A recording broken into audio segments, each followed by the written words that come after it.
Let them use the one that, because I don't actually have a Welcome big back to stomach. Sahara TV. My name is Rudolf Okonkwo.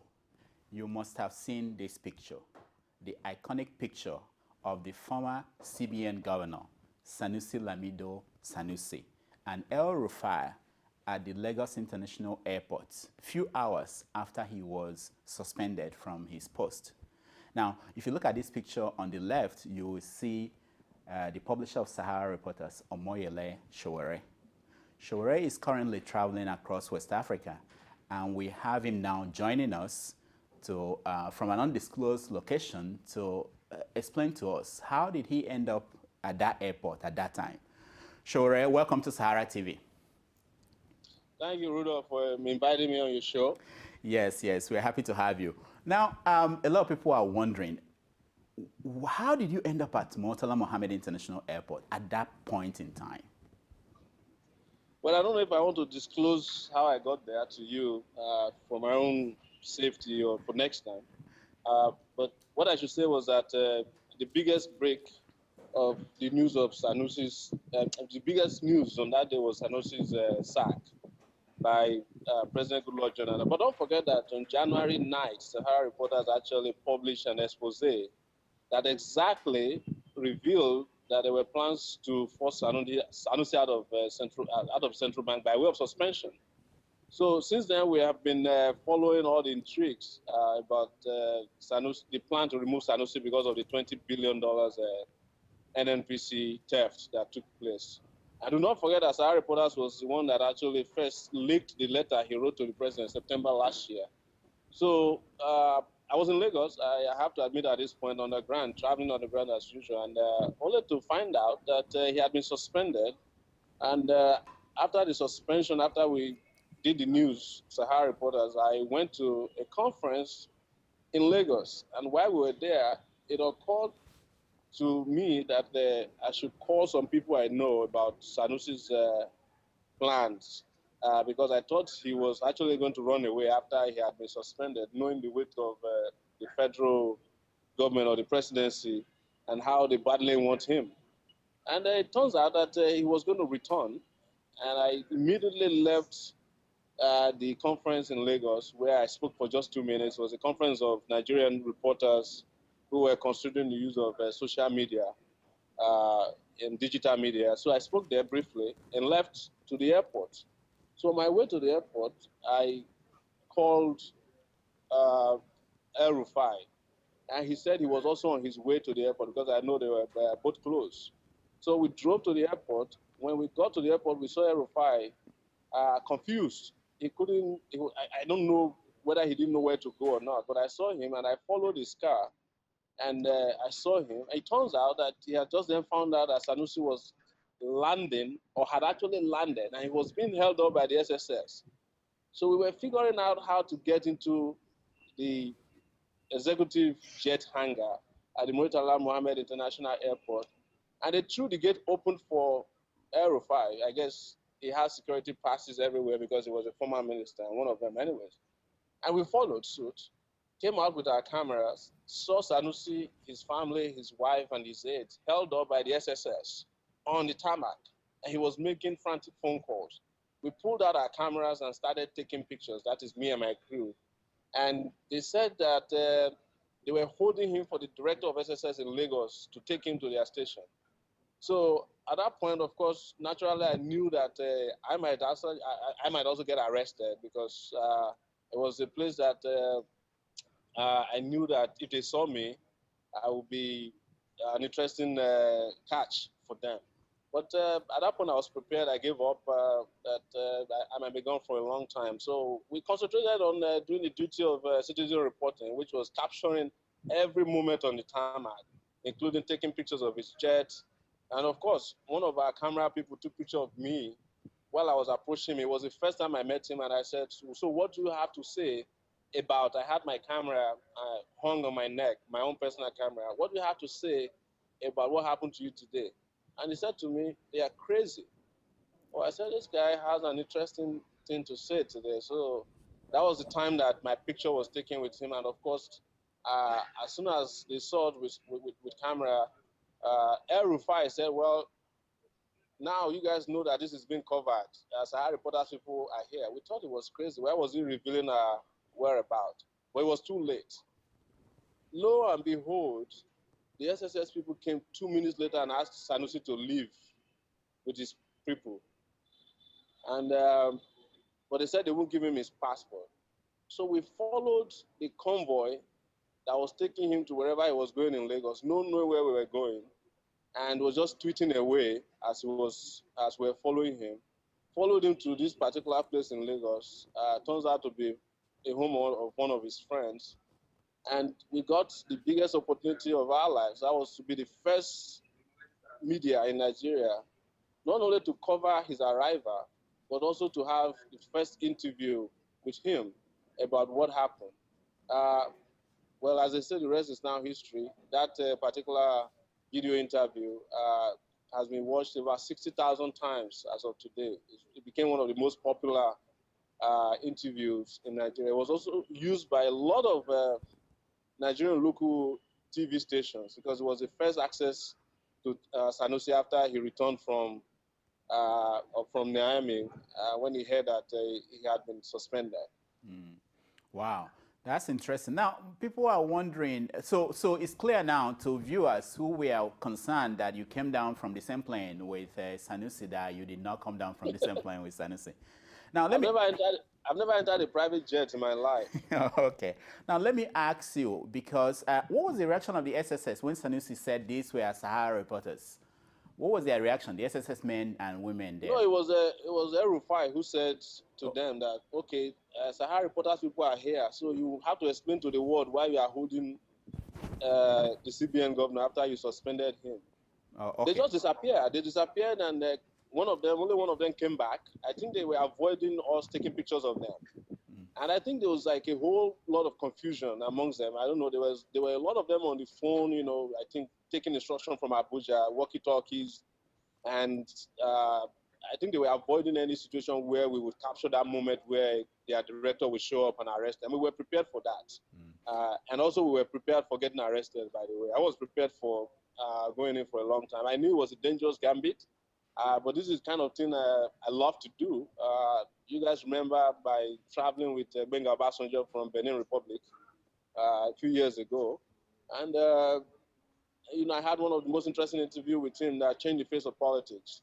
And I think that was the biggest news in town. And one of the interesting things, by the way, was the fact that we couldn't find any member of the Nigerian media, both local or official, covering Sanusi's arrival to Nigeria. It was just disheartening, if not depressing, that all of the media people were at the conference, while an important event was happening. And it turns out that citizen reporters like ourselves were the only people who had the opportunity to capture that moment. And it was an iconic moment. Part of the reason, by the way, why we allowed our pictures to be released was that we knew that they probably took pictures of us at the airport, and they could use that in propaganda against me and say that, I came to... Of course, they are doing that already, because there's a whole lot of trolling and blackmailing going on, simply because we had an opportunity to have Nigerians hear what Sanusi had to say about the suspension, which they didn't want. I think that was why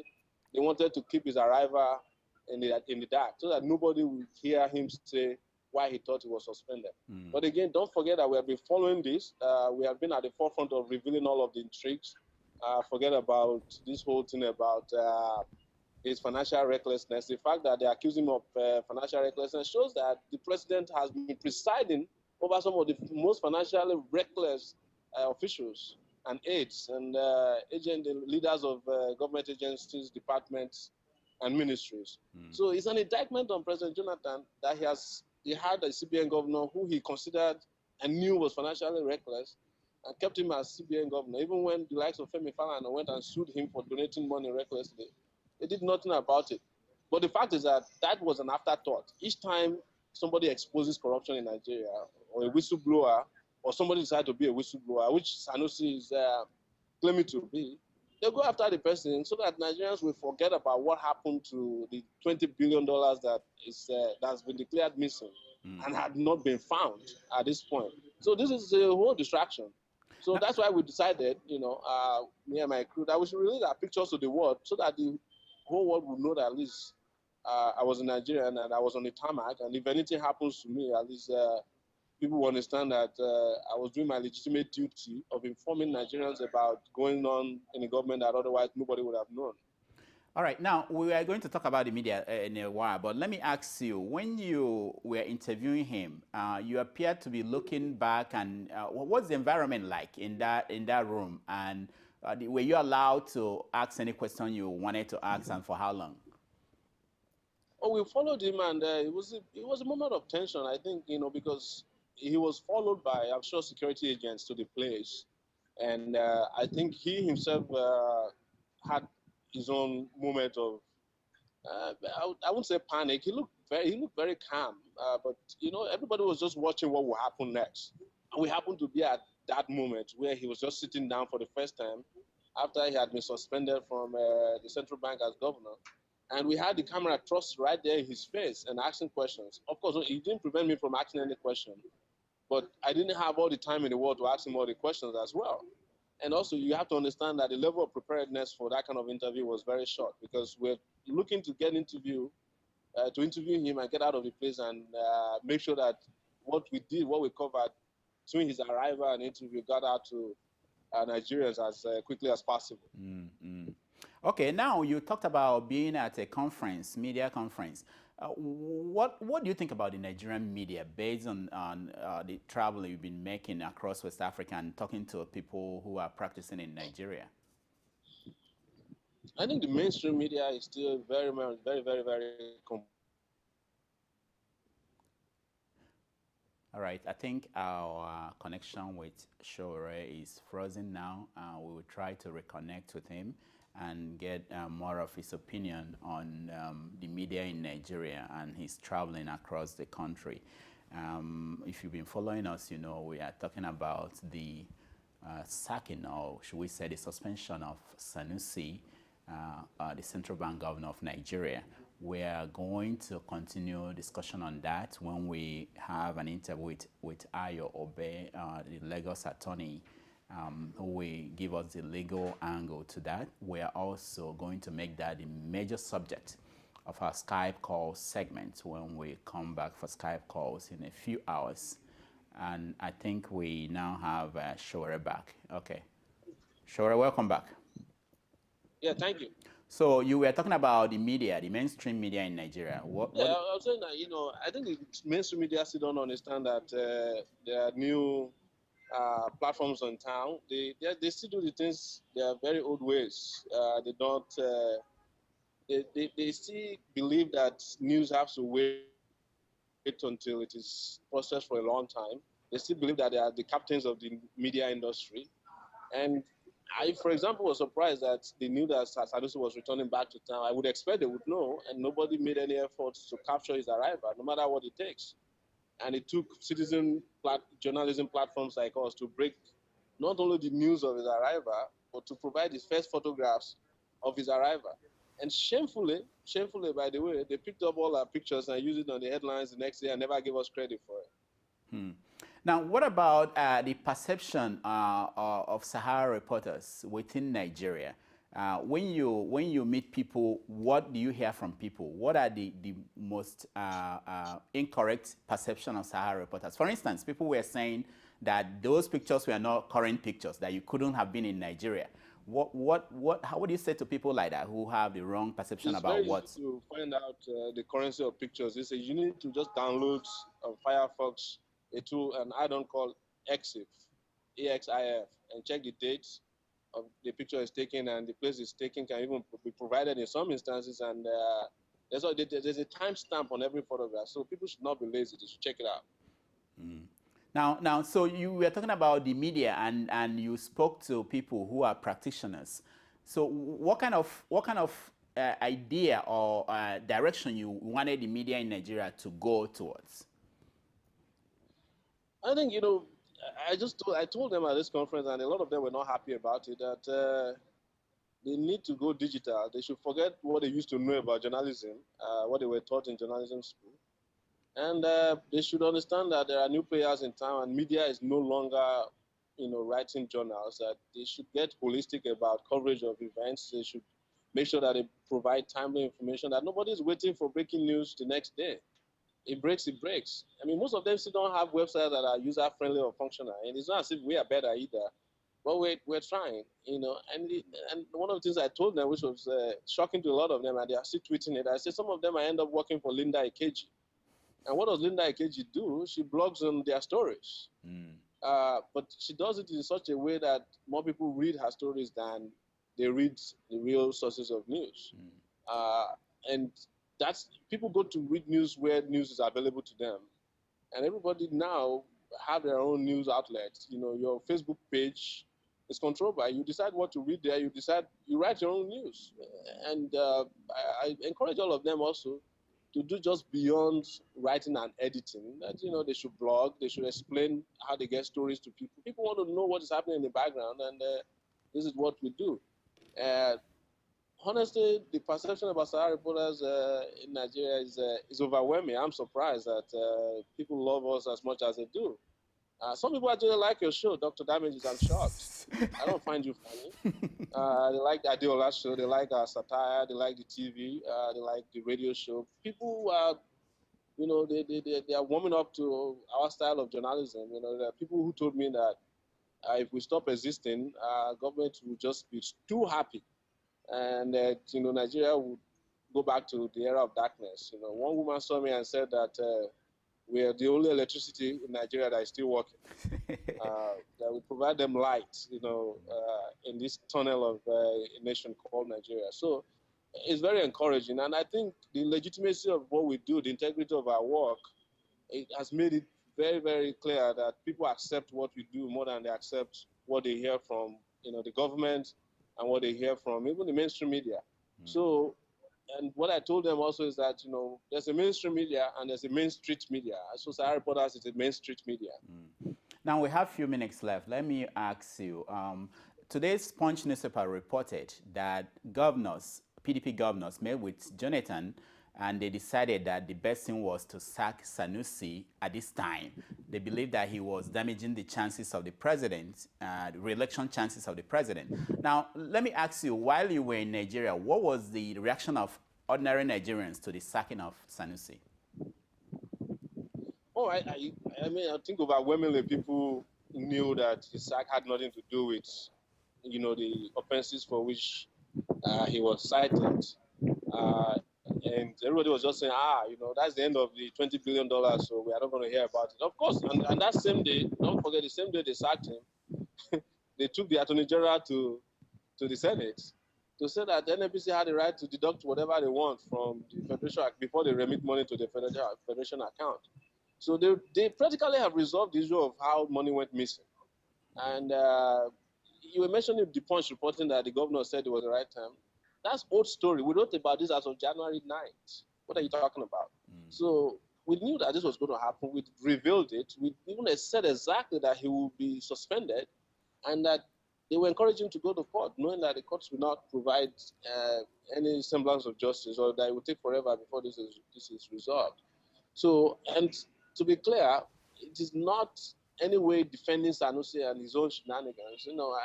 In fact, most of the things that they are using against him are some of the stories we wrote about his shenanigans. But Nigerians was very clear and understanding that Jonathan does not hate financial recklessness. He does not hate financial misconduct. Otherwise, nobody will be left in the government, including Jonathan, as of today. If it was a crime to be financially reckless in Jonathan's government, nobody will be left, because the NNPC has not audited his book according to Sanusi since 2005. The Minister of Finance gave out $9.8 billion worth of waivers to import furniture, toothpicks, paper bags, washed over, Quran, Bible. So, and you don't call that financial recklessness. So you should have suspended every damn person in Jonathan government should be under suspension if financial recklessness were to be an offense punishable by suspension. So it is a joke. But one thing they did, you have to understand, in the last 24 hours was that they've engaged in massive trolling. They've spent a lot of money changing the story from the $20 billion missing to, what Sanusi did and didn't do. I should tell you, and this is a revelation before you kick me out of your show, that Sanusi told me after we had stopped our camera and the other people wanted to interview him, that the president actually also asked the CBN to come and spend $2 billion, and you should tweet this out, $2 billion from the CBN to provide electronic gadgets at the presidential villa, up-to-date electronic gadgets. This was ordered by the president. $2 billion. If you have a CBN governor that you are concerned about the way he spends money, and you now ask him to come and fit your office with up-to-date financial gadgets, electronic gadgets that cost $2 billion, you know that you are the biggest fraud in the world.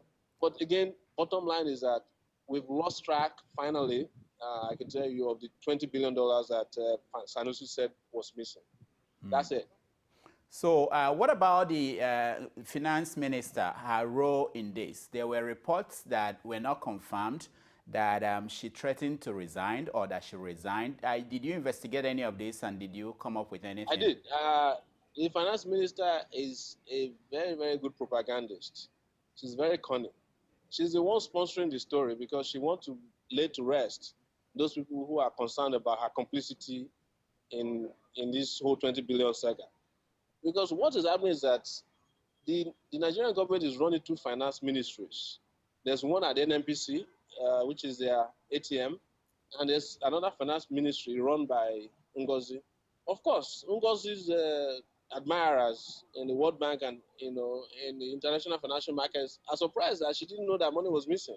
So they were bugging her, and she went and planted stories in the newspapers and blogs that she had tried to resign, but the president would not accept her resignation. Doesn't look like somebody who will resign and somebody can reject it.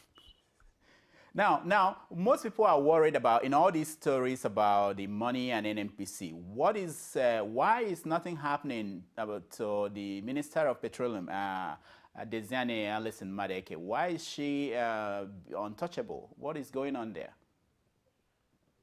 Oh, I mean, all of this is being done to protect her and the guys who took the 20 billion. In the first place, this is not the first time there's a revelation about money missing.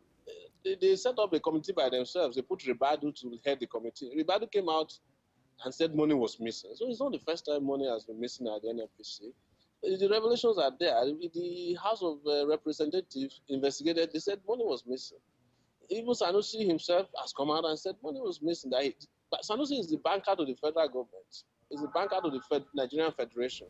He has said it that money is missing. If your banker tells you that your money is missing, would you believe the banker? All right. Or would you believe Shamama?